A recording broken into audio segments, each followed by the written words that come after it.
Guys, मेरा नाम है सुप्रथम। मैं या कह सकते हैं मानव श्रीवास्तव, और मैं आज आपको बताने जा रहा हूँ क्लास 10th के फिज़िक्स का एक कॉन्सेप्ट है वर्क, पावर, एनर्जी। तो ये यार एक चैप्टर है उसका, क्लास 10th कंसाइज का। ठीक है, कंसाइज का एक चैप्टर है। 2024 के बैच का हूँ मैं, तो फिर तो मतलब उसी का बताऊँगा ना। लेकिन फिर एक थ्योरम है, तुम लोगों को जैसा समझ में आया अच्छा लगे वैसे समझ सकते हो। एक सुपर 30 की तैयारी के लिए, IIT की तैयारी के लिए, या किसी भी चीज़ के फर्दर मोर तैयारी के लिए तुम्हें बेसिक से स्टार्ट करना पड़ेगा। और मेरा मानना ये है कि क्लास 10th जो होता है वो किसी कॉम्पिटिशन की तैयारी के लिए आपको सबसे बेस्ट प्रिपेयर कर सकता है कि नहीं? सीधी सी बात है। तो इसी के साथ यार बस यही मोटिवेशन है आज का कि जहाँ तुम रुकना नहीं चाहते, मतलब जहाँ तुम ये नहीं चाहते हो कि जहाँ पे आके, जिस स्टेज पे आके तुम्हें ऐसा ना लगे कि तुम सेटिस्फाई कर रहे हो अपने आप को, सेटिस्फैक्शन ना मिले, वो बात ना आए, दिल में राहत ना मिले, उसको क्या है उस स्टेज पे तुम समझ आना कि तुम्हारा अभी जो वक्त है वो भी नहीं आया है। लेकिन जिस स्टेज पर अगर तुम्हें लगता है कि हाँ भाई मैंने इतना कर लिया है, तो एक बार जो है थोड़ा सा ये ज़रूर सोचना कि आगे तुम ज़रूर जा सकते हो। क्या मैं आगे जा सकता हूँ? क्या मैं इससे ज़्यादा अच्छा कर सकता हूँ? तो इसी के साथ हमारा चैप्टर शुरू करते हैं। तो welcome guys again for build genius channel पे।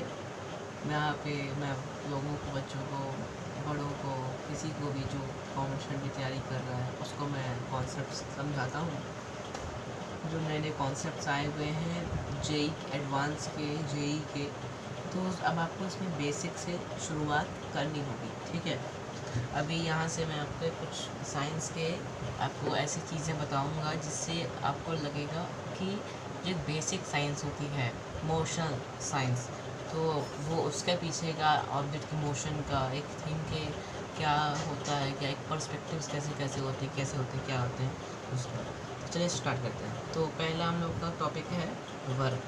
तो बेसिकली वर्क को मेजर कैसे करते हैं मैथमेटिकली देखा जाए तो वर्क का फॉर्मूला होता है work is equals to F into D. अब इसमें F जो है वो है फोर्स, और D जो है वो है displacement in the direction of force.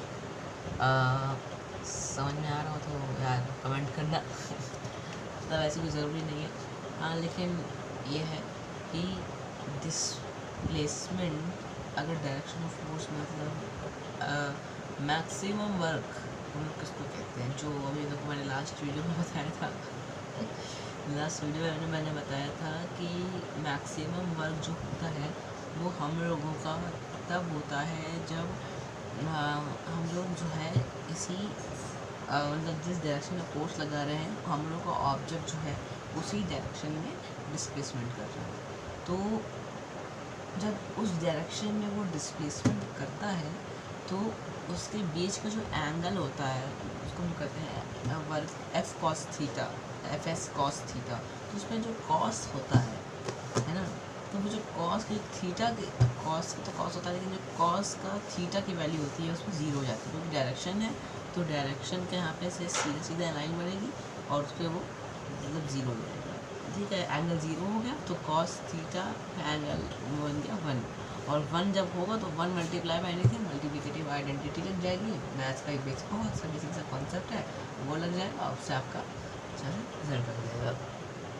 तो मैथमेटिक्स में यही है। वर्क को अगर देखा जाए तो यही है कि फॉर्मूला उसका जो इसका फॉर्मूला ही एक तरह से उसकी डेफिनेशन है। अगर कहीं पर भी क्वेश्चन आए बोर्ड्स में या फिर किसी भी कॉम्पिटिशन में कि वर्क क्या है, वर्क को डिफाइन करना है, तो इसमें आप ये लिख सकते हैं कि वर्क जो होता है किसी भी ऑब्जेक्ट का किया गया डिस्प्लेसमेंट फोर्स के थ्रू, वो भी फोर्स के डायरेक्शन में, फोर्स के थ्रू किया गया किसी भी ऑब्जेक्ट का डिस्प्लेसमेंट फोर्स के ही डायरेक्शन में, उसको उस डिस्प्लेसमेंट और फोर्स के दोनों जो प्रोडक्ट होता है उसी को हम कहते हैं वर्क। ठीक है, तो उसके बाद ये होगा work done is equal to force into displacement in the direction of force. ठीक है ना। अच्छा, वर्क के भी बहुत सारे तरीके होते हैं, कुछ होते, कभी कभी होता है कि जो वर्क होता है नेगेटिव हो जाता है, और कभी कभी ये होता है कि जो वर्क होता है वो पॉजिटिव रहता है, मतलब पॉजिटिव रहता है। जैसे बीच में अगर कॉस की वैल्यू जो होती है वो ऐसी आती है जो वर्क जो हमारा नेगेटिव रह जाए। कभी कभी ऐसा आता है कि वर्क ज़ीरो हो जाए, तो उसको इस पे बेस्ड जो है न्यूमेरिकल्स आ सकते हैं, और बहुत ही क्रिटिकल थिंकिंग नहीं लगेगी, हाँ, लेकिन कह सकते हैं कि थोड़ा सा क्रिटिकल थिंकिंग लग जाएगा। उसमें एक्चुअली बोला जाएगा कि आपको कुछ भी एक ऑब्जेक्ट दिया जाएगा और उसमें आपको बोला जाएगा कि इस डायरेक्शन में फोर्स लग रहा है, इस डायरेक्शन में फोर्स लग रहा है, इस डायरेक्शन में फोर्स लग रहा है। तो आपको अगर बताया जाएगा कि डिस्प्लेसमेंट क्या है, आप कौन सा डिस्प्लेसमेंट लेंगे। जैसे नंबर का क्वेश्चन आया था, मतलब इसमें कंसाइज में और NCERT में क्वेश्चन दिया हुआ है कि एक ट्रायंगल जैसा कुछ रेज्ड प्लेटफॉर्म है, ठीक है। तो उस रेज्ड प्लेटफॉर्म में अगर एक बॉल जो है ऊपर रखी है और उस पर अगर हम लोग परपेंडिकुलरली फोर्स लगाएंगे, डायरेक्शनली ऐसे सीधा फोर्स लगाएंगे, तो इससे क्या होगा कि इस इंस्टेंट पे हम लोग जो है जिस डायरेक्शन में फोर्स लगा रहे हैं, तो अगर हम लोग एक ट्रायंगल दिया हुआ है, तो ट्रायंगल अगर हम ऐसे फोर्स लगा रहे हैं तो हम उसके बेस का जो है उसको डिस्प्लेसमेंट मानेंगे। अगर देखो ट्रायंगल जो है फोर्स लगाए तो पहुँचेगा भले नीचे, मतलब हाइपोटेन्यूज की तरफ ट्रैवल करेगा। तो एक राइट एंगल ट्रायंगल है, तो एक हाइट होता है, ठीक है, एक बेस होता है, एक हाइपोटेन्यूज होता है। तो बॉल तो हमारा एकदम ऊपर रखा हाइट के ऊपर, और हाइपोटेन्यूज के लिए ट्रैवल करेगा। लेकिन अगर हमने फोर्स ऐसे लगाया है, फोर्स में अगर ऐसे स्ट्रेट लगाया है, तो उसको हम लोग जो पैरेलल है, तो पैरेलल जो साइड है उसके जो वो होगी हमारी बेस।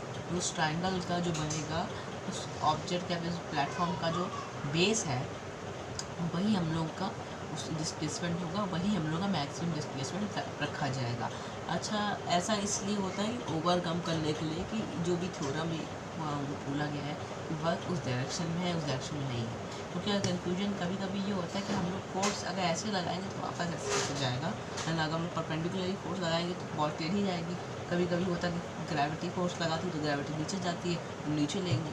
तो उस चीज़ को ओवरकम करने के लिए, उस चीज़ से बेहतर, जब उस चीज़ को दूर करने के लिए, उस प्रॉब्लम को दूर करने के लिए यह कॉन्सेप्ट बनाया गया है कि अगर एक प्लेटफॉर्म जैसा कुछ है, ट्रायंगल जैसा, उसके ऊपर एक बॉल रखी है, तो उस पर अगर हम ये लगाएंगे, ऐसा फोर्स लगाएंगे, तो हम लोगों का एक वो जो है ना हाइपोटेन्यूज की तरफ बॉल जाएगी। लेकिन हम लोग जो डिस्टेंस डिस्प्लेसमेंट जो होता है बॉल ने जो ट्रेवल की है, उसको हम लोग लेंगे वो बेस, क्योंकि वो पैरेलल है। अब अगर मान लो कि अगर बॉल रखी है और हम लोग अगर उस पर ऊपर वर्टिकली फोर्स लगा रहे हैं, तो बॉल तब भी हल्का सा धक्का लगने में, भाई देखो बॉल फिर ऐसे पोजीशन में, मतलब इमेजिन ये करो कि बॉल तो एक ऐसी पोजीशन में है जहाँ पे हल्का सा भी धक्का उसको लग गया तो वो जाएगी हाइपोटेन्यूज। लेकिन अगर हाइपोटेन्यूज तो जाएगी, लेकिन हमें इस क्वेश्चन में ऐसे बताना होगा कि बॉल हाइपोटेन्यूज की तरफ जा रही है या हाइपोटेन्यूज की तरफ जा रही है, लेकिन डिस्प्लेसमेंट कौन से साइड का लेंगे। डिस्प्लेसमेंट अगर तुमने ले लिया तो उस पर फर्दर कैलकुलेशन में तुम्हारे आसानी हो सकती है कि उसने कितना वर्क किया। अगर डिस्प्लेसमेंट आ जाएगा तो या तो फोर्स दिया होगा, तो फोर्स नहीं दिया होगा तो डिस्प्लेसमेंट दिया होगा। तो ऐसे करके तुम ऐसे वर्क कैलकुलेट कर सकते हो, और उसके बाद वर्क कैलकुलेट करोगे, उस पर एनर्जी कैलकुलेट करोगे, उसके बाद वही मास एनर्जी सब चीज़ें हैं। आगे फर्दर पहुँचेंगे तो आगे बताएँगे, ठीक है, आगे नए कॉन्सेप्ट समझेंगे। तो ऐसे हो गया। अगर अब मैं तुमको अगर क्वेश्चन दूँ कि अगर हम लोग हाइपोटेन्यूज है, और अगर हम लोग हाइपोटेन्यूज के ही, मतलब अगर ये हाइपोटेन्यूज है, यहाँ पे बॉल रखी हुई है ऐसे, ठीक है, तो अगर हम लोग हाइपोटेन्यूज के ही डायरेक्शन में अगर हम लोग फोर्स लगाएं तो बॉल नीचे तुरंत स्पीड में खतरनाक जाएगी।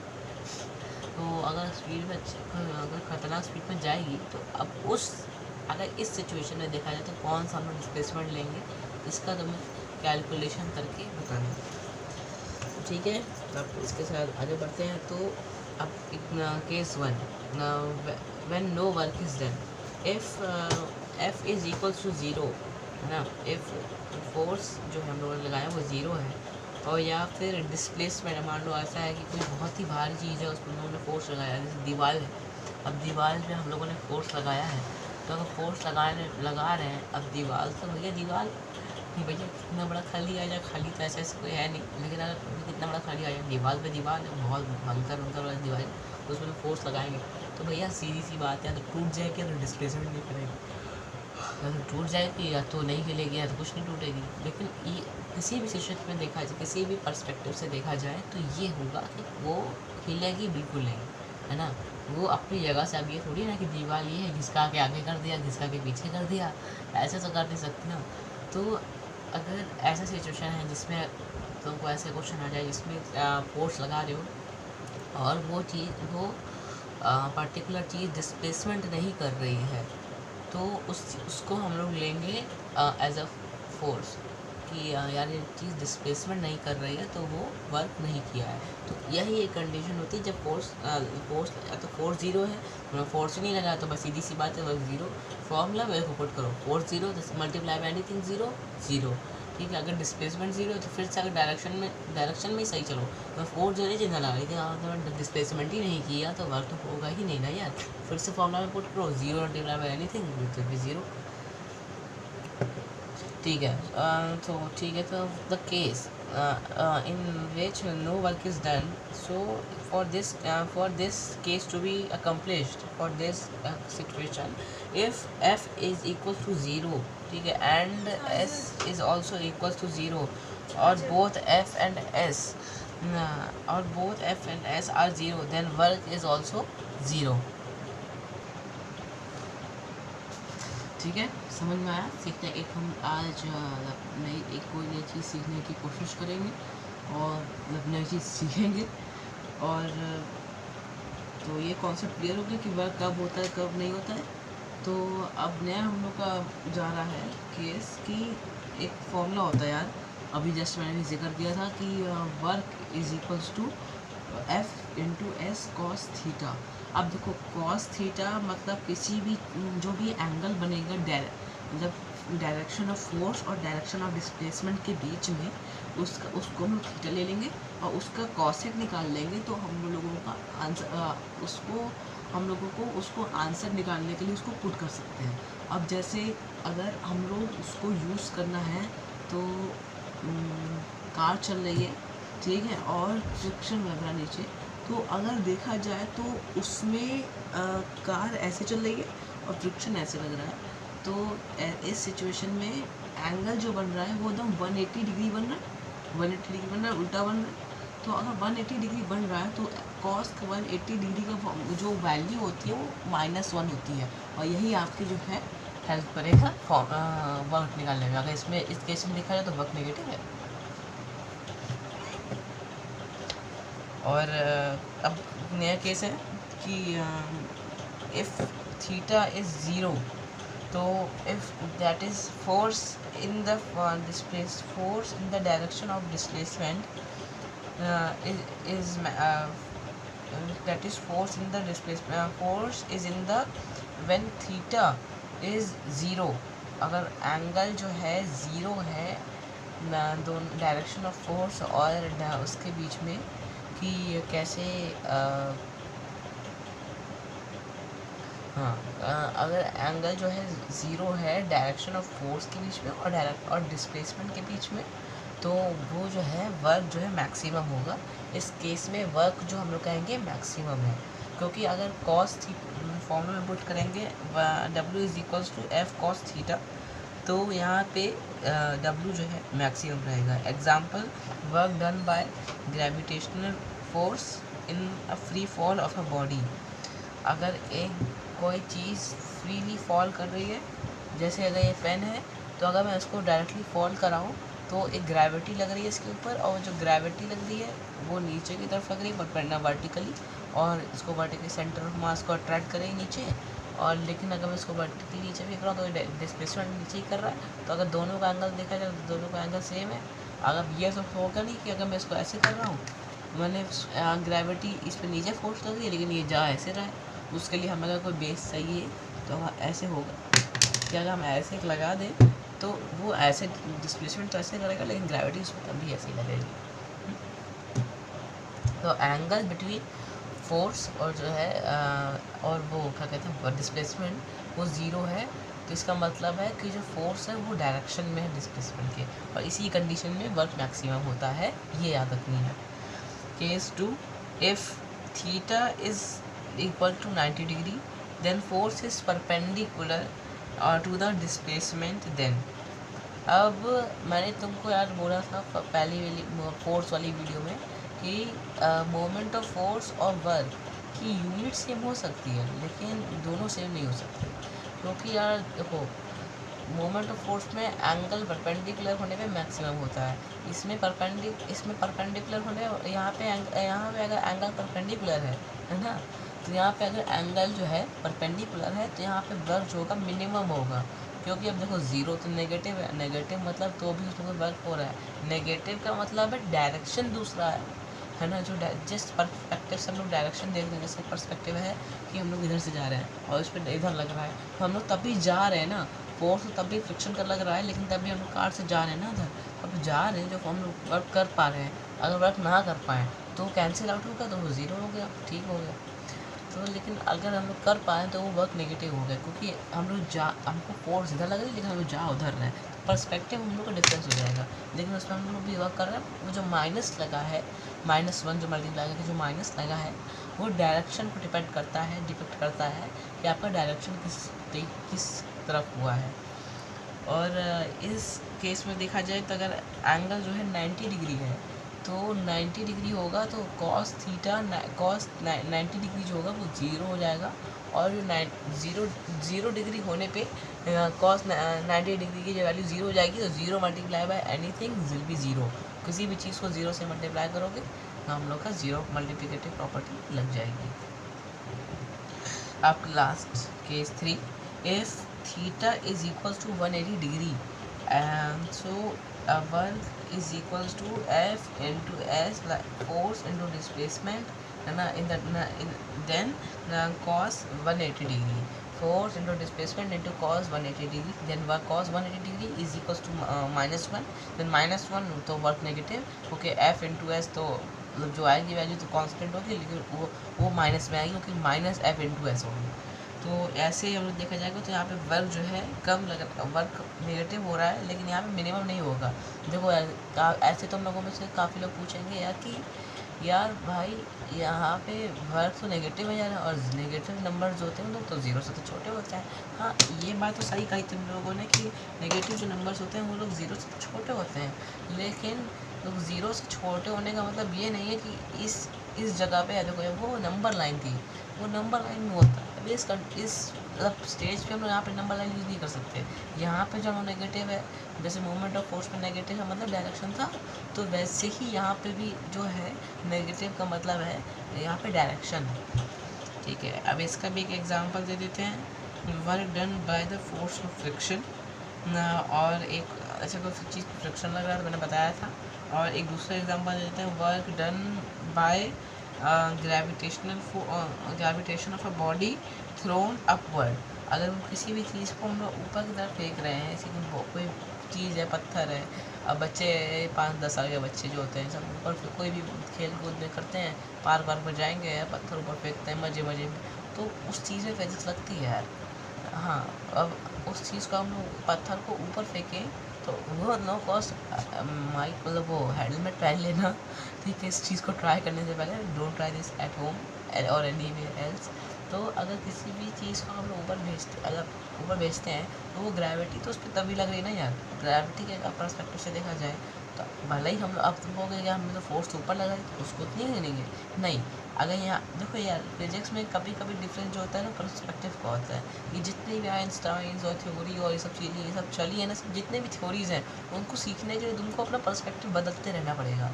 यार फिजिक्स यार हो बहुत मुश्किल नहीं है, फिजिक्स बहुत ज़्यादा डिफ़िकल्ट नहीं है, फिर बहुत कंफ्यूजिंग नहीं है, फिर बहुत ही आसान भी नहीं है, लेकिन फिजिक्स को समझने के लिए सीधा मंत्र यही है कि जहाँ जहाँ फिजिक्स लगे उस चीज़ को उस हिसाब से समझना पड़ेगा। फिजिक्स हमेशा जो होती है वो डबल साइड तो मिनिमम चलती है, ठीक है। ट्रिपल साइड भी हो सकती है, फोर साइड भी हो सकती है, फोर चीज़ें भी हो सकती हैं, फोर पर्सपेक्टिव से सोच सकते हो, फोर तरह से उसको, एक चीज़ को तुम 4 बार तरह से सोच सकते हो, ठीक है। अब जैसे एग्जाम्पल दो, एग्जाम्पल तुम बताओ, कमेंट करो, कमेंट नहीं करो तो अच्छा है यार, ऐसे ही सुन लो। तो अगर एग्ज़ाम्पल दूँ तो एग्ज़ाम्पल में चलो ठीक है देता हूँ।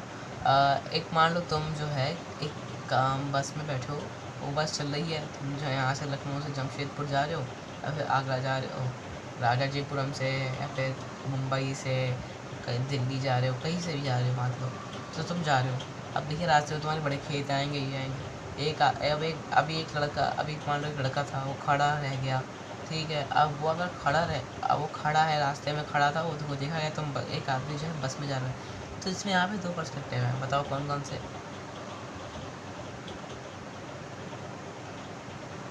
यहाँ पे दो पर्सपेक्टिव हैं कि पहला एक जो आदमी बच्चा खड़ा था उसका पर्सपेक्टिव होगा कि वो देखेगा कि तुम चल रहे हो, मैं खड़ा हूँ, मैं एक पोजीशन ऑफ रेस्ट में हूँ और तुम पोजीशन ऑफ मोशन में हो। लेकिन अगर दूसरा पर्सपेक्टिव भी देखा जाए तो इसमें दूसरे पर्सपेक्टिव में तुम्हारा पर्सपेक्टिव आएगा जो तुम देख रहे हो।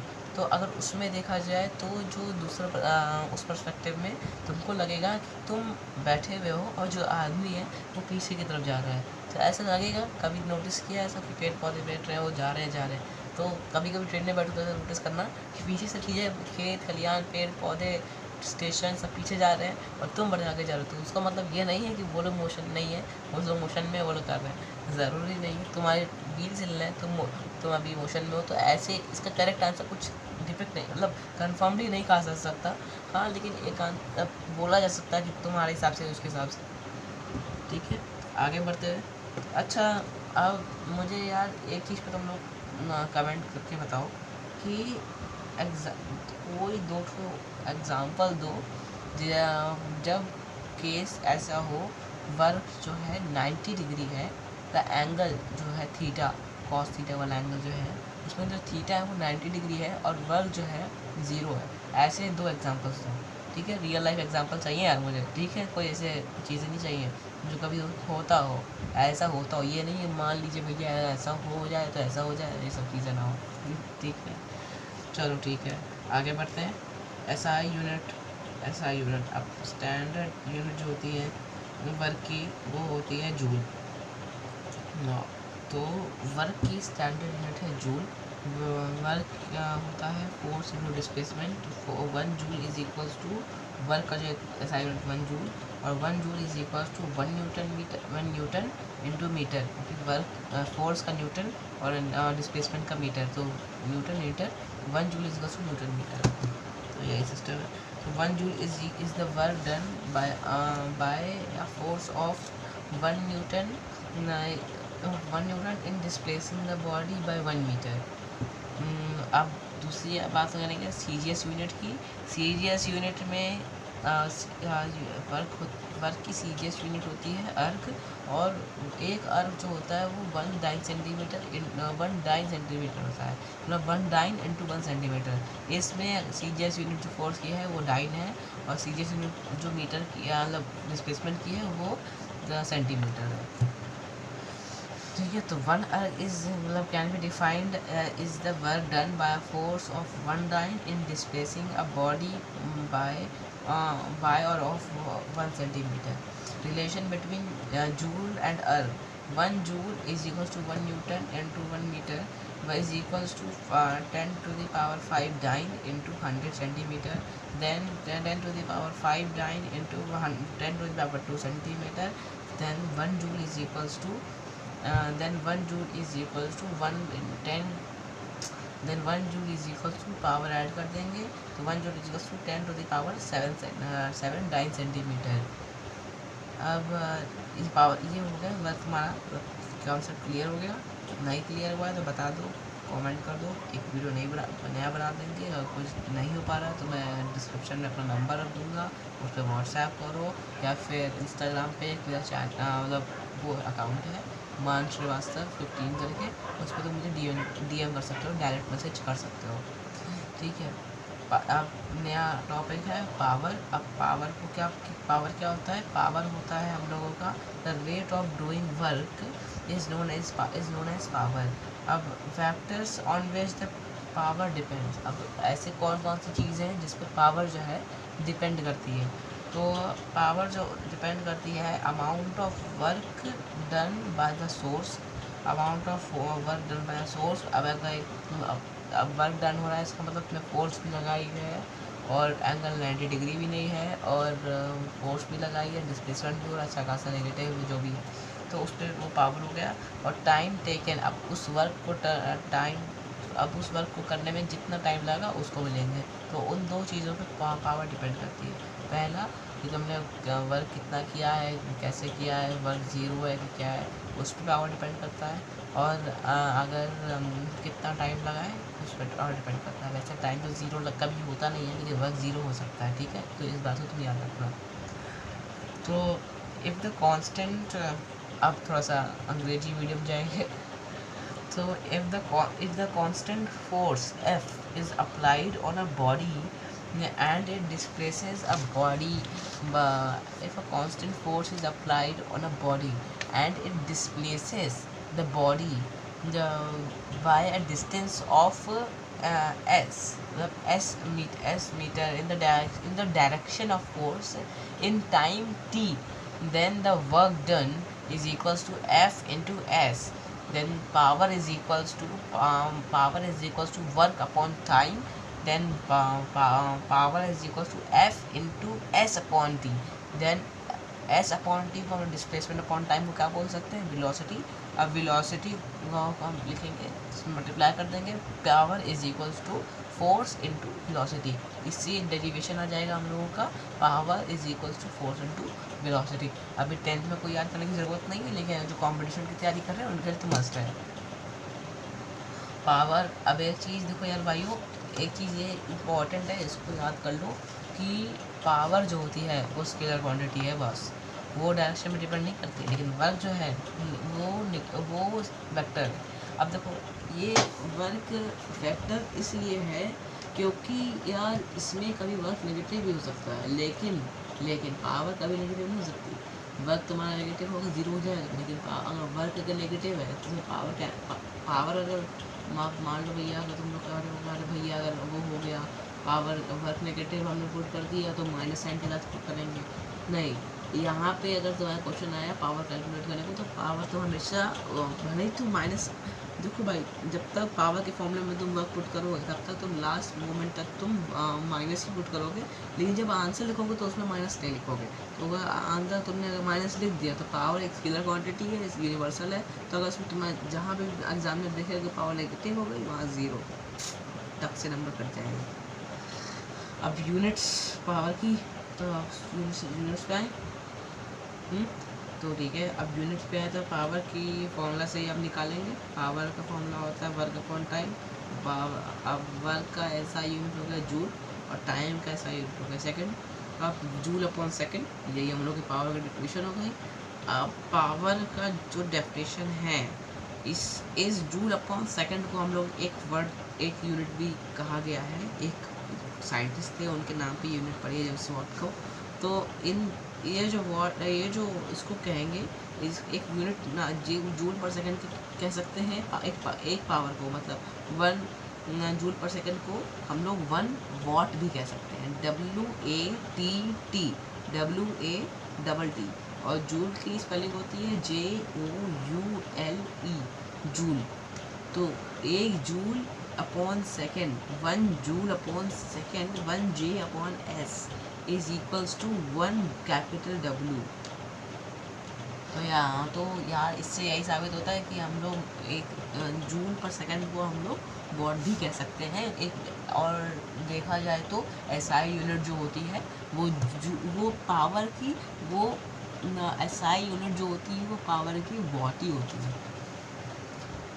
If 1 joule work is done by a source in 1 second, its power is 1 watt. Other units of power are kilowatt. That is 1 kilowatt is equals to 10 to the power 3 watt. हाँ, और 1 अब other units are megawatt. Megawatt 1 megawatt is equals to 10⁻6 watts. Okay, अब एक होता है, एक अब थोड़ा सा नीचे लेवल पे आ जाएंगे तो एक होता है माइक्रोवाट। अब उसमें माइक्रोवाट में 10⁻⁻³ वाट, ठीक है। एक होता है मिलीवाट 10⁻⁻³ वाट।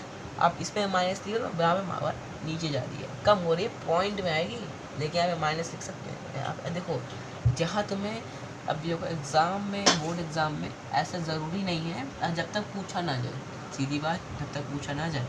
हाँ, इस बात को ध्यान रखना भाई, जब तक पूछा ना जाए तब तक ये मत डेसिमल लिखने की कोई ज़रूरत नहीं है। अगर हाँ क्वेश्चन में अगर पूछता है कि फर्स्ट डेसिमल देता है, टू डेसिमल देता है, लिखना है तो राउंड ऑफ करके उसको वहाँ तक लिख सकता है, ठीक है। राउंड ऑफ करना मत भूलना। अब एक होता है यूनिट होती है यार, तुम लोगों ने गाड़ी में गाड़ियों के बारे में नॉलेज है किसी को? देखो कैमरा नीचे कर लेता हूँ। ये बताओ तुम लोगों में से किसी को गाड़ियों के बारे में कुछ नॉलेज है? नहीं होगी, बोलेंगे यार भैया हम तो वैगनआर चलाते हैं, ये चलाते हैं, बहुत है। अरे वो सब की बात नहीं कर रहे हैं, CNG है, ये वो मैनुअल गियर, ये सब की बात नहीं कर रहे हैं, वर्किंग की बात कर रहे हैं। उसके अंदर एक सुना है कि वो कोई कह रहा हो कि वो जो उनका गाड़ी है इतने हॉर्स पावर की पावर जनरेट कर लेता है, इतनी हॉर्स पावर की स्पीड से दौड़ता है, इतना ये कर लेता है, इतनी कर लेता है, इतनी हॉर्स पावर की स्ट्रेंथ है, ये है वो है। तो काफ़ी वो लोग सुना होगा कि यार ये पिक्चर सुना है कि इतने हॉर्स पावर जनरेट होता है, ये होते हैं बहुत तेज़ होती हैं, ये होती हैं 2-3 हॉर्स पावर में ही बहुत तेज़ भाग जाते हैं और एकदम आसमान से बातें करते हैं। गाड़ी बहुत तेज़ हॉर्स पावर जनरेट करती हैं और एकदम घोड़े। अभी कुछ आप इसमें से कुछ आधे लोगों को लगेगा यार हॉर्स पावर क्या है। हॉर्स पावर मतलब ये नहीं है कि घोड़े नीचे भरे हुए हैं, ऐसी बात नहीं है कि घोड़े की टांग लगा दी गाड़ियों में नीचे, वो घोड़े पिस्टन को यू कर रहे हैं पिस्टन को, और वो घोड़े पिस्टन भाग रहा है, ऐसे गाड़ी चल रही है, ऐसी बात नहीं है। तो सीधी बात ये बोला जाए तो यहाँ पे हॉर्स पावर का मतलब है कि if a force of one, हो सीधी बात, if 746 joule of 746 joule work is done by a source in 1 second. देखो 746 जूल वर्क हुआ है भाई, एक जूल में कितनी हालत पस्त हो जाती है। अगर नहीं विश्वास होगा तो एक बार काउंट करके देख लो। एक मेजरिंग वाला डिवाइस आती है जिसको जूल मीटर कहते हैं, वो उससे क्या आता है एकदम वो 1 जूल मीटर करता है। अगर तुम उतना फोर्स लगाओ तो 1 जूल में 1 न्यूटन का फोर्स लगाने में तुम्हारे हंसते पस्ते निकल जाएंगे। और उसको भी अगर 746 जूल जो होती है कार जनरेट कर ले, और वो भी 1 सेकंड में, तो भाई उसके अंदर पावर है, वो सवा शेयर है भाई। तो अगर if a car of object of a source generate 746 joule by in 1 second, then its power is in HP, then its power will be in horsepower। क्योंकि 746 जो होती है एक यूनिट होती है, मतलब एक यूनिट वैल्यू होती है हॉर्स पावर के लिए।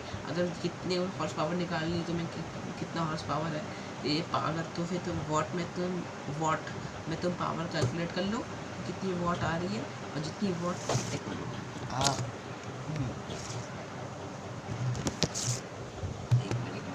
थोड़ा सा गरीबी चल रही है, तो ठीक है।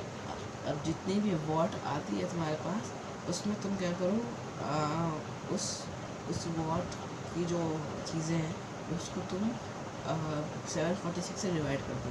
अब जितने वॉट में बस पावर आई है उसको तुम 746 से डिवाइड कर दोगे, तो तुम्हारा जितनी आंसर आएगा वो 746 में तुम्हारा वो होगा, रियल आंसर होगा। तो 746 में जितना डिवाइड करोगे तो जो डेसिमल में कभी कभी होता है, देखो मैक्सिमम टाइम होगा डेसिमल में आएगा, क्योंकि इसका जो 746 से डिवाइड करना बहुत मुश्किल है। जो बच्चे हैं भैया कुछ कैलकुलेटर वाले, कुछ सिस्टम वाले, सिस्टम तो सर लगाना बेटा, कुछ कर लेना ज़िंदगी में, कुछ तो करो। चलो ठीक है, तो 746 जितना करके डिवाइड करोगे वो तुम्हारे हॉर्स पावर में। इसके बाद उसमें HP लिख देना, H.P. वो हॉर्स पावर हो गया। उसके आगे बस वॉट मत देना, ठीक है, तो अब थोड़ा सा अब बात करेंगे नया टॉपिक। ठीक है, देखो पावर सबको समझ में आ गया। पावर क्या होता है? पावर वही होता है rate of doing work in a particular time period is called power.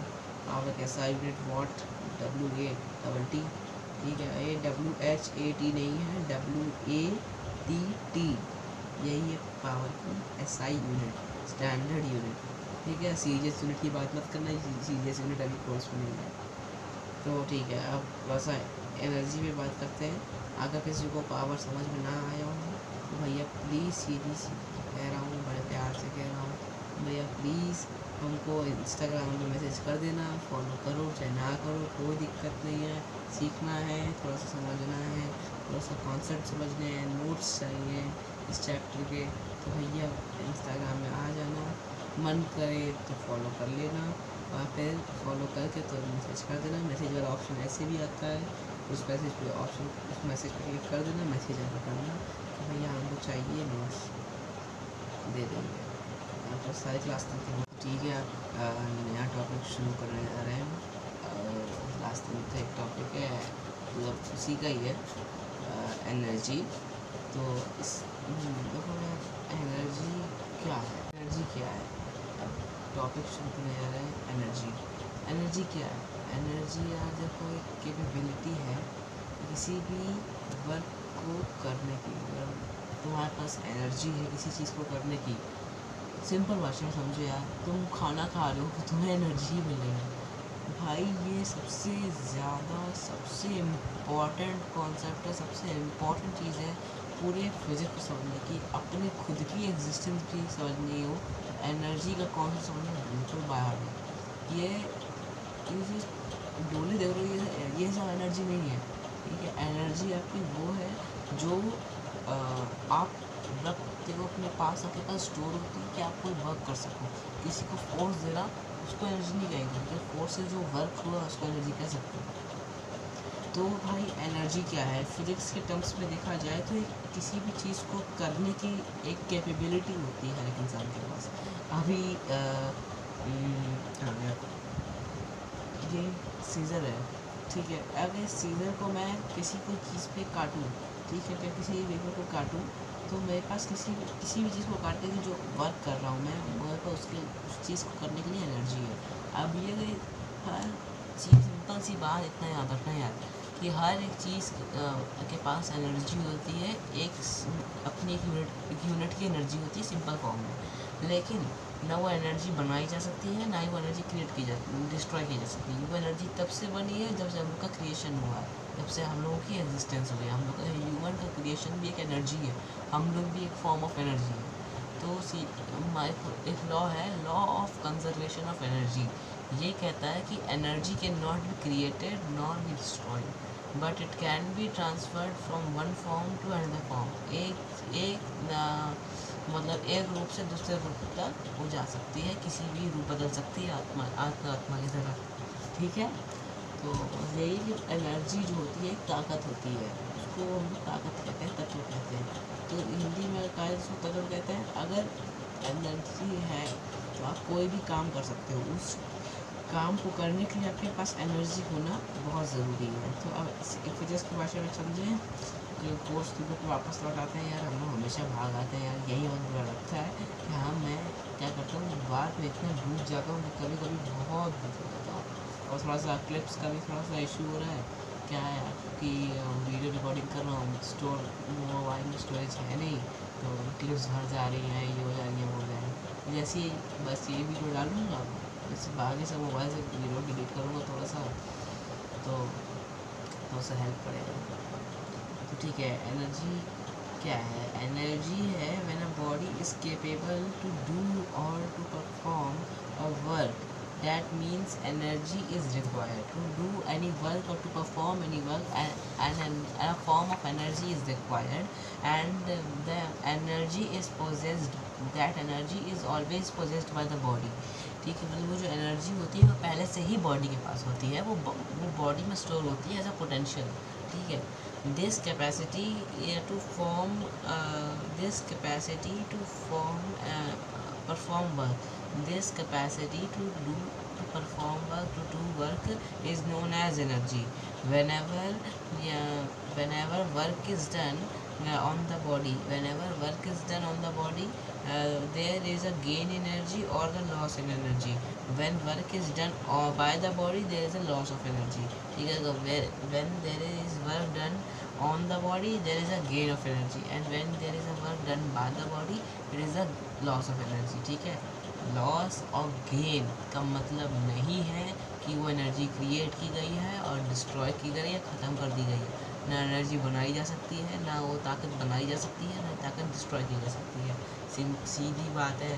तुमको एक बहुत एक थ्योरी है, इसे कहते हैं पार्टिकल एंटेंगलमेंट थ्योरी। ये जो है भाई क्वांटम फिजिक्स में है, और क्वांटम फिजिक्स ये कहती है पार्टिकल एंटेंगलमेंट थ्योरी कह रही है कि पार्टिकल के साथ अगर दो पार्टिकल्स होते हैं, तो दो पार्टिकल्स को अगर इंटैंगल है वो आपस में, तो अगर कोई को एंटी क्लॉकवाइज घुमा दूँ तो जो दूसरा एंटेंगल्ड पार्टिकल होगा वो क्लॉकवाइज घूमेगा, अगर एंटी क्लॉकवाइज तो एंटी क्लॉकवाइज घूमेगा। वो दोनों अपोजिट एक दूसरे के पर्सपेक्टिव में अपोजिट डायरेक्शन में घूमेंगे। भाई ये है पार्टिकल एंटेंगल थ्योरी। ये आपका एक लॉ है वर्महोल वाला, स्पेशल रिलेटिविटी थ्योरी में जो है आइंस्टाइन के, एल्बर्ट आइंस्टाइन के, और जो प्रिंसिपल ऑफ अनसर्टेनिटी है नील्स बोर की, ये सब चीज़ें जो है वे सब कि सब भाई सीधी बता रहा हूँ एनर्जी पे हैं। और ये सब जो है थोड़ा सा साइंटिस्ट होगा थोड़ा सा समझ में आएगा, थोड़ा सा दिन निकालने थोड़ा सा अच्छा है। और अगर कोई कॉपरेशन वाला कोई बंदा देख रहा है इसको तो यार ठीक ही है, और इतना अपने आप को लाइफ सोचता हूँ। तो यही है कि अगर पार्टिकल एंटेंगलमेंट तो ये कहती है एक पार्टिकल ऐसे घूमेगा तो दूसरा उसके पर्सपेक्टिव में उल्टा घूमेगा। और ये क्या है कि वर्महोल थ्योरी कहती है कि आप इसमें जो है मिनिमम डिस्टेंस ट्रैवल कर सकते हो। तो किसी भी चीज़ को मिनिमम डिस्टेंस ट्रैवल करना है, ऐसे ये है, और मुझे इस पॉइंट से लेके इस पॉइंट तक जाना है, तो अगर ऐसे रखूँगा कागज़ को तो मुझे इधर पूरा ट्रैवल करके ये भी ट्रैवल करना पड़ेगा, तब मैं इधर पहुँचूँगा। लेकिन अगर मैं एक वर्महोल क्रिएट कर दूँ जो इन दोनों के बीच में जो डिस्टेंस है, तो उसको मैं अगर क्रिएट कर दूँ तो ये जो शॉर्टेस्ट डिस्टेंस होगा, जो सबसे कम डिस्टेंस हो, सबसे कम डिस्टेंस होगा, जो लंबाई होगी, दूरी होगी, वो ये होगी। क्योंकि अगर मैं ऐसे रखूँगा सबसे ज़्यादा दूरी होगी, लेकिन अगर मैं ऐसे करूँगा सबसे कम दूरी यही होगा। और इसी पॉइंट को कहते हैं वर्महोल। इस एल्बर्ट आइंस्टाइन ने कहा इसी दो चीज़ों को जोड़ने के लिए वर्महोल होता है। और किसी भी, अब देखो जैसे मुझे ये है कि ये है, ठीक है, ये दोनों एंड को जोड़ना है, तो मैंने अगर यहाँ पे कोई टर्म जैसे कोई पेपर फोल्ड करके लगा दो तो ये वर्महोल बन जाएगा, सीधी बात है। अगर मैं देखो ये बना दिया तो वर्महोल हो गया, सीधी बात खत्म। वर्महोल ये नहीं डिपेंड करता कि तुम क्या कह रहे हो, एक वर्महोल ये कहता है कि शॉर्टेस्ट डिस्टेंस बन रही तो वर्महोल होगा। और वर्महोल यही कहता है भाई, इसी से जो है आइंस्टाइन एक वो है, मतलब कहते हैं मिथ भी कह लो, फिर कुछ का ही गूगल ने तो उसको प्रूव भी करके दिखाया है। गूगल सर्च कर सकते हो, गूगल पे सर्च कर लो, जो हम लोग का एक गूगल कंपनी है, तो उसने क्या यार कि AI कंप्यूटर्स से जो सुपर कंप्यूटर है उससे मिलके बहुत सारे माइक्रोचिप्स लगाकर उसने वर्महोल बना दिया यार, आर्टिफिशियल वर्महोल। और उसने पार्टिकल को टेलीपोर्ट कर दिया भाई साहब, टेलीपोर्ट कर दिया। मतलब एक जगह, मतलब उन सिंपल फंडा क्या है समझाऊँ, तो उन्होंने एक पार्टिकल को, एक छोटे से कण को दो कण लिए, दोनों कण को एकदम जोड़ दिया, और दोनों कण के भी जो जुड़े हुए कण हैं उनको भी अलग अलग कर दिया। अब एक कण दो कण थे, दो कण मतलब दो पार्टिकल थे, और दो पार्टिकल को पास रखा गया, ठीक है। एक पार्टिकल के पास कोई एक दूसरा पार्टिकल लाया गया और उसको भी उसके साथ जोड़ दिया गया, उस पार्टिकल के साथ जोड़ दिया गया, ये वाला अलग है पूरा। और एक और दोनों, और जो अब जो मेन पार्टिकल, यार सीधी बात समझो, पार्टिकल ए पार्टिकल बी दोनों पार्टिकल एंटेंगलमेंट थ्योरी को बिलीव करते हैं, दोनों एक अपोजिट डायरेक्शन में घूमते हैं, ठीक है, एक दूसरे के पर्सपेक्टिव से। अगर ए और ए बी है, अगर ये ऐसे क्लॉकवाइज घूम रहा है तो ये एंटी क्लॉकवाइज घूमेगा, तो ऐसे ऐसे घूमेंगे, ठीक है। लेकिन अगर हम इसके पास एक और कुछ ले आए, एक पार्टिकल और ले आए और वो उसके साथ घुमाएं, तो एक टाइम पे ऐसा आया कि इतना न्यूट्रॉन, इतना मतलब स्पीड बढ़ गई, तो यहाँ अचानक से उस एक बार उन्होंने क्या किया कि इस पार्टिकल को ही फ्लिप कर दे। जैसे ही फ्लिप किया तो ये रोटेशन उल्टी हो गई, और जैसे ही उल्टा हुआ तो ये पार्टिकल जो है वो, ये जो हम पार्टिकल सी लाया था, जो दूसरा पार्टिकल आया, तीसरा पार्टिकल लाया था, वो तीसरा पार्टिकल यहाँ ना मिला बल्कि यहाँ मिल गया, और यहाँ की रोटेशन दोनों पार्टिकल को एक साथ फ्लिप किया। तो अब यहाँ वो, अब क्या हुआ, ये जो एंटी क्लॉकवाइज घूम रहा था, एक क्लॉकवाइज घूमने लगा, एक क्लॉकवाइज घूम रहा था, एंटी क्लॉकवाइज घूमने लगा। यहाँ पे पार्टिकल था तो यहाँ नहीं है, अब यहाँ नहीं था, यहाँ पे है। तो भाई टेलीपोर्ट हो गया यार, सबसे छोटा मतलब डिस्टेंस ट्रैवल किया, मतलब पार्टिकल तक का डिफरेंस है भाई। मतलब ये नहीं कोई इंसान यहाँ से वहाँ चले गए, लेकिन तब भी अगर इस चीज़ को बड़े लेवल पर कर लिया जाए तो यार बड़ा, मतलब साइंस की दुनिया में बहुत बड़ा एक्सपेरिमेंट कहा जा सकता है, इसको नया स्टार्टिंग कहा जा सकता है।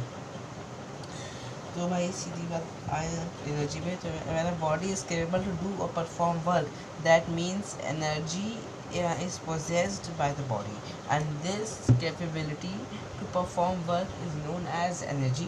Whenever work is done on the body, there is a gain of energy, and whenever the work is done by the body, there is a loss of energy.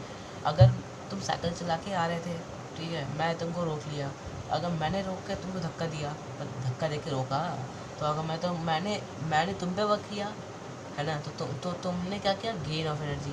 और वो गेन, और मैंने तुम पे वर्क किया, मैंने तुम पे वर्क किया, मतलब मैंने तुम पे वर्क किया, तो तुम्हारी तरफ से गेन ऑफ एनर्जी, वो तुमने ताकत हासिल करी, तुमने वो ताकत जो है मेरी रोकने वाली, वो तुमको मिल गई।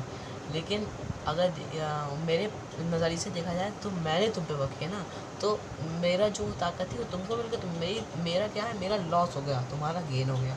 तो ये लॉस प्रॉफिट वाला वही चल रहा है सर, ठीक है, इस सिस्टम में। तो अब यूनिट पे आ जाते हैं। ये अब चीज़ें इंटर रिलेटेड है। और अब बात करें तो यूनिट की एनर्जी की SI यूनिट जो होती है वो वर्क से सिमिलर होती है, तभी एनर्जी को वर्क कह सकते हैं, क्योंकि वर्क डन वो एनर्जी, वही एक आती है वर्क एनर्जी थ्योरम, तो बताती है कि rate of change kinetic energy possessed by a body is the work done by the body, ठीक है। वर्क एनर्जी कहती है the rate the change in the kinetic energy possessed और was possessed by the body is the work done by the body. तो यही है work energy theorem. तो इसी से अगर रिलेट करें तो वर्क को हम लोग एनर्जी कह सकते हैं, भले ही यूनिट नहीं है, भले ही ज़रूरी नहीं है कि उसके लिए सब चीज़ें हों, लेकिन अगर हम लोग वर्क कैलकुलेट कर लें न्यूमेरिकल में तो हम लोग उसको एनर्जी भी कह सकते हैं, अगर एनर्जी पूछा जाए तो। Unit SI units of energy is joule and CGS unit, in CGS units में एनर्जी की यूनिट होती है अर्ग, ठीक है। तो अब डेरिवेशन सबको पता है यार, मैंने अभी 2 मिनट शर्म करो यार, अभी 2 मिनट पहले बताया था डेरिवेशन, 1 जूल और 1 अर्ग का, ठीक है। तो अर्ग जो होता है वो 10⁻⁷ होता है, जूल 1 होता है, तो 1 जूल इज इक्वल टू 10⁻⁷ अर्ग। अर्ग की स्पेलिंग बता दूँ, ERG अर्ग होता है, ठीक है। अब एक दूसरी यूनिट होती है वॉट आर, ठीक है। अब वॉट आर यार कम से कम कुछ तो करो, वॉट आर मतलब 60 एनर्जी का होती है, सेकेंड्स बोलते तो 60 आर है, तो 60 सेकेंड तो 60 मिनट्स, ऐसे किया तो एक आर बना, 60 मिनट, आर को 60 मिनट्स लिख सकते हैं, एक 60 मिनट्स को 60 सेकेंड से मल्टीप्लाई करेंगे तो 60 × 60 3600, और एक ही वो था, मतलब वॉट लगा, एक ही जूल था, तो उसको 1 से मल्टीप्लाई करें 3600 जूल, ठीक है। 3600 जूल जो है वो एक वॉट आर होता है। एक ही जूल का एनर्जी, मतलब कैसे बताओ यार, 1 वॉट का पावर यूज़ हुआ है ना, और एनर्जी कैलकुलेट कर ली, तो 1 वॉट का मतलब है 1 power is equals to work upon time है, ठीक है। और वर्क हम लोग एनर्जी लिख सकते हैं, तो power is equals to P is equals to W/D होता था, इसको और लिख लेंगे P is equals to E/T, ठीक है। अब जो T है इसको हम लोग पावर के साथ मल्टीप्लाई में भेज देंगे और E को निकालना है, तो अगर E इज इक्वल्स टू हो जाएगा P × T, वही लिखा है वॉट × आर।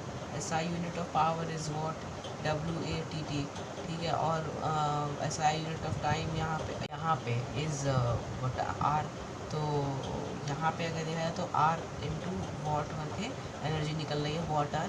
तो वॉट आर का एक यूनिट बन रही है एनर्जी की, और उसका मतलब जूल में अगर देखा जाए कितनी होती है तो 1 watt hour is equal to 3600 joule. ठीक है, 3.6 into 10⁻³ joule, 3.6 into 10⁻³ joule.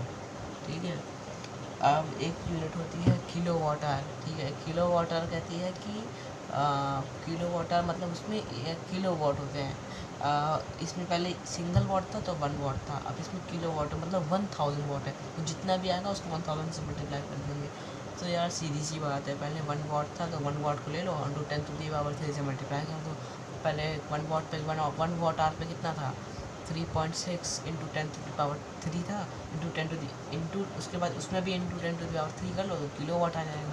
Kilo watt में अगर जूल में निकालना है तो 3.6 और पावर ऐड कर लो 3 तो 3 ऐड कर लिया तो 6 हो गया, तो 3.6 इंटू 10⁻6 10⁻6 जूल, ये हो गया आपका 1 किलो वाट। अब एक होती है कैलोरी। कैलोरी में एनर्जी यूनिट होती है भैया कैलोरीज। हाँ भाई जो मोबाइल में देख के देखते हो कैलोरी इतनी बर्न हो गई, ये हो गई। तो एक भाई एक तो मोबाइल में देखो कि CAL आती है। ठीक है, एक होती है कि KCAL। भैया वो के जो है वो साइलेंट नहीं होता है, वो किलो कैलोरी है, वो 1000 कैलोरी एक बनती है, समझे। हाँ मतलब तुम मेहनत कर रहे हैं। तो कैलोरी जो है वही है कि 1 cal is equals to 4.86 joule. 1 calorie 1 CAL मतलब कैलोरी, मतलब मेरा मतलब है कहने का कि कैलोरी को हम लोग शॉर्ट फॉर्म में भी लिख सकते हैं। 1 C को कह सकते हैं 1 CAL। 1 cal is equals to 4.186 joule is equals to 1 कैल।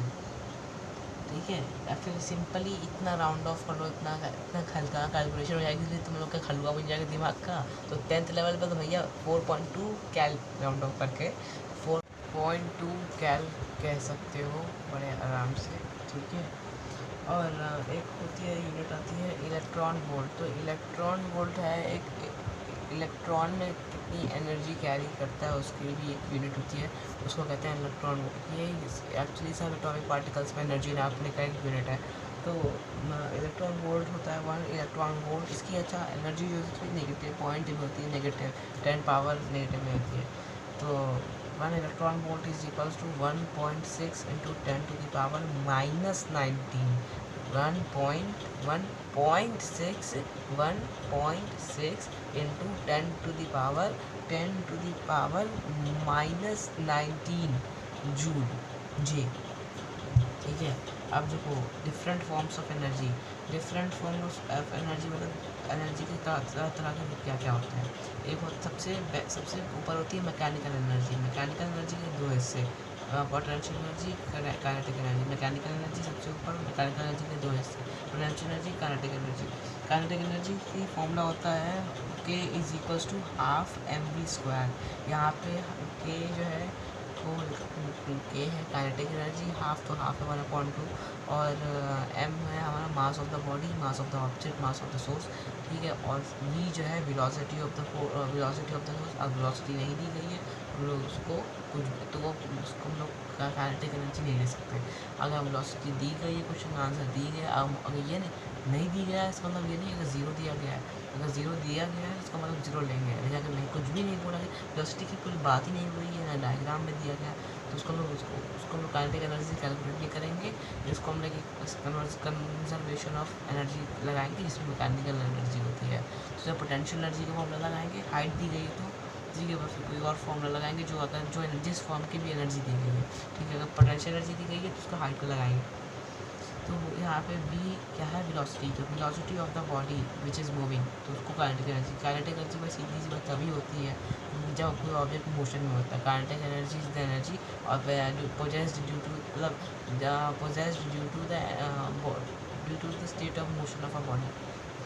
अब दूसरा होता है पोटेंशियल एनर्जी। पोटेंशियल एनर्जी का फॉर्मूला होता है U या फिर P.E is equals to mgh।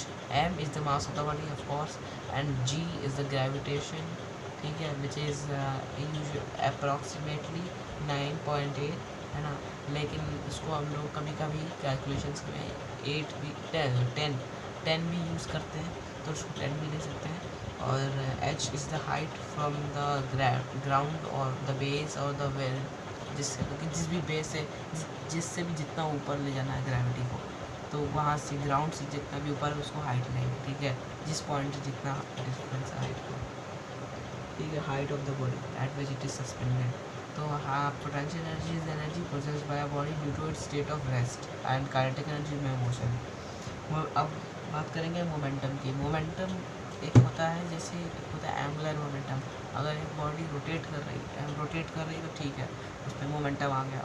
लेकिन एक बॉडी पर्टिकुलर एंगल रोटेट कर रही है, तो मान लो से अर्थ है, अर्थ थोड़ा टिल्टेड है, तो अगर वो जब यहाँ पे होता है, जब जो पार्ट यहाँ पे होता है वो अर्थ का, वो उसको यहाँ पे रुका रखता है। लेकिन जो पार्ट यहाँ पे होता है वो उसके भार बढ़ने से वो नीचे आ जाता है। और जब नीचे आएगा तो ये बढ़ेगा ऐसे ऐसे, ये इसका जो भार है वो नीचे आएगा, तो अर्थ ऐसे होती है। तो ये जो पार्ट है, मान लो इसको भारी लगेगा तो नीचे आएगा, तो ऐसे ही ऊपर जाएगा, फिर ऐसे होगा, फिर ये ऊपर आएगा, फिर ऐसे होगा, फिर ऐसे ऐसे ऐसे करते करते वो अर्थ रोटेट करती रहती है। इसी को कहते हैं एंगुलर मोमेंटम, समझे। अब आगे देखो, मैंने बोला था वर्क एनर्जी थ्योरम आएगा, आ गया वर्क एनर्जी थ्योरम। अच्छा, बाय द वे, एंगुलर जो मैं मोमेंटम की बात कर रहा था, उसमें एंगुलर मोमेंटम अभी 10th के कोर्स में नहीं है, एंगुलर मोमेंटम नहीं है, तो इसी मोमेंटम की बात करते हैं।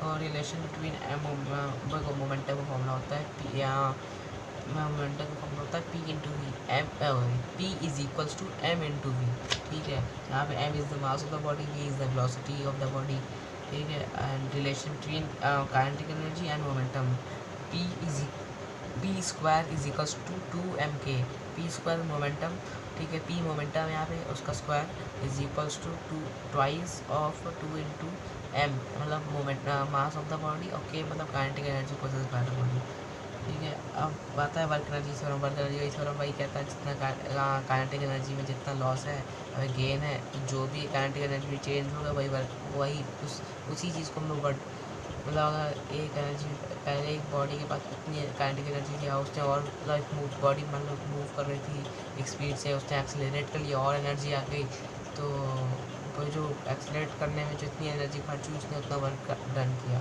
सीधी सी बात है, समझ में आया? कॉन्सेप्ट क्लियर हुआ थोड़ा सा, और समझ में आ रहा है? अगर नहीं आ रहा है तो DM कर लेना, कोई दिक्कत नहीं है, कमेंट कर लेना, फिर से नई वीडियो बन जाएगी और अच्छे से समझा देंगे। ज़्यादा अच्छा रहेगा तो कमेंट कर देना कि नोट्स, तो मैं तो नोट्स दे दूँगा, सब कुछ मिल जाएगा, कोई टेंशन नहीं।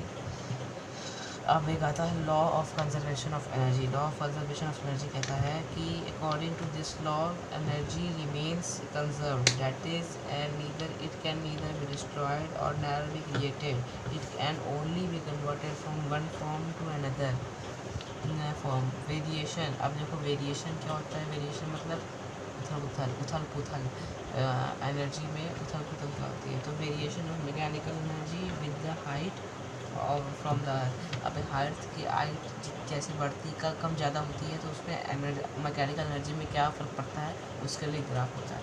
तो उस ग्राफ में कहता है कि ये ग्राफ है, ऐसे ग्राफ होते हैं, ऐसे ग्राफ होता है, ठीक है। मतलब नॉर्मल ऐसे ग्राफ बना लो अपनी कॉपी में और पढ़ भी लो, थोड़ा कर लो, कॉपी पेन लेके बैठ जाओ, कुछ तो कर लो यार ज़िंदगी में। तो एक ग्राफ ऐसे बन गया, उसमें ये अब जो ये साइड है वाई एक्सिस पे, इसको हम लोग होगी एनर्जी, ठीक है, ये एनर्जी का है। और ये जो साइड, ये जो है, ये नीचे वाली लाइन वाई एक्सिस, इसमें ये हमारी है हाइट, ठीक है। एरो हेड बनाना और हाइट वाइट, नीचे हाइट लिखना, ऊपर एनर्जी एरो बनाना, तो ये सब चीज़ें हैं बहुत ज़रूरी हैं जब एग्ज़ाम में अगर ग्राफ बनाने को आए तो, ठीक है। तो और ये चीज़ अब जो मैक्सिमम होगा पॉइंट, एक सीधी बात, अगर मान लो हमारे पास एनर्जी थी, तो जैसे हाइट 0 से स्टार्ट होती है, तो चिपका, तो 0 पॉइंट पे पोटेंशियल एनर्जी 0 होगी, तो पोटेंशियल नीचे से स्टार्ट होगी। मतलब ये ग्राफ था, मतलब ऐसे ग्राफ था यार, सीधी सी देखो ना। तो इस पॉइंट पे क्या होगा, पोटेंशियल एनर्जी ऐसे स्टार्ट लाइन बनना शुरू होगी, ठीक है। ये जहाँ तक जाएगी वो पॉइंट को नोट कर लेना, मतलब उस पॉइंट को जाना, एक पॉइंट बना लेना जिस पर जहाँ तक आके वो रुक जाएगी हाइट, एक पर्टिकुलर हाइट पे, ठीक है। उस हाइट को भी डॉटेड लाइन से लेना, उसका गाइडेंस बना लोगे तो हाइट भी दिख जाएगी। अब जैसे जैसे हाइट बढ़ती जाएगी पोटेंशियल एनर्जी बढ़ती जाएगी, लेकिन अब जहाँ हाइट सबसे ज़ीरो होती है वहाँ काइनेटिक एनर्जी सबसे ज़्यादा बढ़ती है। जैसे जहाँ हाइट ज़ीरो है वहाँ पर काइनेटिक एनर्जी ज़्यादा होती है। जैसे एक ऑब्जेक्ट को थ्रो कर दो, जितना ग्राउंड के पास आएगा, तो किसी भी ऑब्जेक्ट को आप थ्रो करोगे तो वो जितना भी ग्राउंड के पास आएगा उसकी काइनेटिक एनर्जी बढ़ने वाली है। तो जैसे ही वो एकदम ग्राउंड को टच करेगा, वो आप उस पॉइंट पे उस हाइट पे काइनेटिक एनर्जी मैक्सिमम रहने वाली है। तो उस ग्राफ में जहाँ मतलब याद रखना, जिस पॉइंट पे तुमने पोटेंशियल एनर्जी को ख़त्म किया वो उस पॉइंट से वाई एक्सिस पे उसी पॉइंट से काइनेटिक एनर्जी नीचे गिरना चालू करेगी। और जहाँ पे वो पोटेंशियल एनर्जी की जो गाइडलाइन है, जो तुमने डॉटेड लाइन बनाई थी, जो एक्स एक्सिस को से खत्म मतलब इंटरसेक्ट करने वाली परपेंडिकुलर, तो उस लाइन पे जाके जो वाई एक्सिस पे जहाँ मैक्सिमम हाइट है वहाँ पे जाके ख़त्म हो जाएगी, ठीक है। तो काइनेटिक एनर्जी ऊपर से नीचे आएगी और पोटेंशियल एनर्जी नीचे से ऊपर जाएगी। तो ऐसे क्रॉस बनने वाला है, ठीक है। लेकिन जो मैक्सिमम एनर्जी जो होगी, जो जहाँ से स्टार्टिंग हुई है काइनेटिक एनर्जी की और जहाँ एंडिंग हुई है पोटेंशियल एनर्जी की, वो जो दोनों पॉइंट को ज्वाइन करोगे, वो जो लाइन बनेगी वो बनेगी मैकेनिकल एनर्जी की लाइन। और यही था हम लोगों का लॉ ऑफ एनर्जी का ग्राफ। सर वीडियो ख़त्म होती है। Thank you guys for watching.